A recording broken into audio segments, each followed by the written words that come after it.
ಏನೋ ನಾನು ಮನೆಗೆ ಹೋಗ್ಲಿಲ್ಲ ಅಂತ ನಮ್ಮ ಅಜ್ಜಿ ತಾತ ತುಂಬಾನೇ ಗಾಬರಿ ಆಗ್ತಾಳೆ.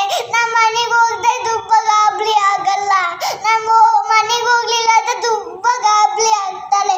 ನಮ್ಮ ತಾತ ತುಂಬಾ ಮುದ್ದು ಮಾಡ್ತಿದ್ದೆ. ನನ್ನ ಮನೆಗೆ ಹೋಗ್ಲಿಲ್ಲ ಅಂತ ತುಂಬಾ ಗಾಬರಿ ಆಗ್ತಾಳೆ. ಏನಾಗಲ್ಲ, ನಾನು ಫೋನ್ ಮಾಡಿ ಹೇಳ್ತೀನಿ ಬಿಡಿ. ಇಲ್ಲ, ನಮ್ಮ ಮನೆಗೆ ನಾವು ಮುದ್ದು ಮಾಡ್ತೀವಿ ಕಣೋ ನಿನಗೆ. ಕುತ್ಕೊಳ್ಳಿ ನೀವು ಮುದ್ದು ಮಾಡಲ್ಲ. ನಮ್ಮ ತಾತ ಅಜ್ಜಿ ಎಲ್ಲ ಮುದ್ದು ಮಾಡ್ತಾರೆ. ನಮ್ಮ ಮನೆಗೆ ಮುದ್ದು ಮಾಡೋದು ಅಂದ್ರೆ ಏನು? ಮುದ್ದು ಮಾಡೋದಂದ್ರೆ ಪ್ರೀತಿ ಕೊಡೋದು. ಏನು ಕೊಡೋದು? ಪ್ರೀತಿ ನಾವು ಕೊಡ್ತೀವಲ್ಲ. ನೀವೇ ಗೊತ್ತಿಲ್ಲ. ನಮ್ಮ ಮನೆಗೆ ಹಂಗಂದ್ರೆ ಏನು? ಪ್ರೀತಿ ಕೊಡೋದು ಅಂದ್ರೆ ಏನು? ಮುತ್ತು ಮುತ್ತಾ? ಮುತ್ತು ಕೊಡ್ತೀನಿ ಬಿಡು ನಾನು.